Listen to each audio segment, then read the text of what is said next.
How do Toms interact with our world? Every product we use has been gathered, harvested, and mined from all over the world. These materials are then taken to a factory and assembled into a product. The finished product is taken to a store or retailer where consumers can purchase it. The products are constantly researched and updated to stay competitive on a global scale. It starts with the people who gather materials for the shoe. In order to make Toms, cotton and rubber are needed. This means somewhere in the world, people are gathering those materials.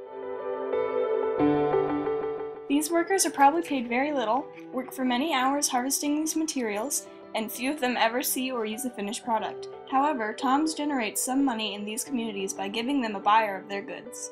Once the rubber and cotton have been harvested, they need to be made into rubber soles, canvas, and string. This happens throughout many factories. From these factories, the materials are shipped to Toms factories, where the actual shoes are assembled. Toms has attempted to place their factories in the areas that need economic development. They currently have factories in China, Argentina, and Ethiopia. In these factories, many people are put to work assembling Tom shoes all day. These factories give people money, which helps the economy of those areas and reduces unemployment rates. Once the shoes are assembled, they are shipped out of the factories and distributed to Toms retailers all over the world. The people who work at these stores worldwide get paid much more money than the people at previous locations.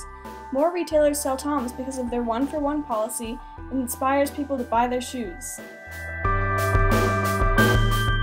The corporate headquarters are located in Los Angeles, California, where the CEO, Blake Mycoskie, has hired a team of researchers to determine the optimal location for factories and retailers, determine the best prices and designs for Toms, create advertisements, and much, much more.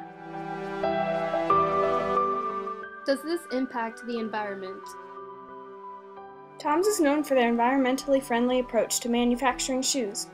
Good things they do include making shoe soles from recycled rubber, using less harsh chemicals and less oils in production, encouraging people to recycle shoes, salvaging old shoe parts that can be reused, and making vegan shoes with organic cotton.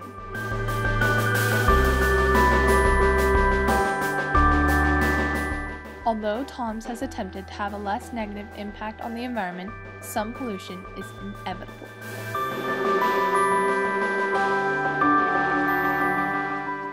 Why aren't factories and stores everywhere?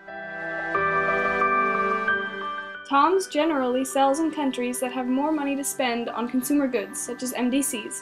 More often than not, Toms shoes are sold to more populous countries. Toms factories are in countries that have the most need for the industry and development that foreign businesses produce. They are placed in strategic locations within these countries. They are near the wealthy countries Toms sells in to make shipping easy and cost-efficient because shoemaking is a bulk-gaining industry. But they are far enough away that the labor is still very cheap. The raw materials are fairly near their factory location so that less money is spent on transporting the materials. Toms impacts many societies and ecosystems worldwide. In many ways, both good and bad.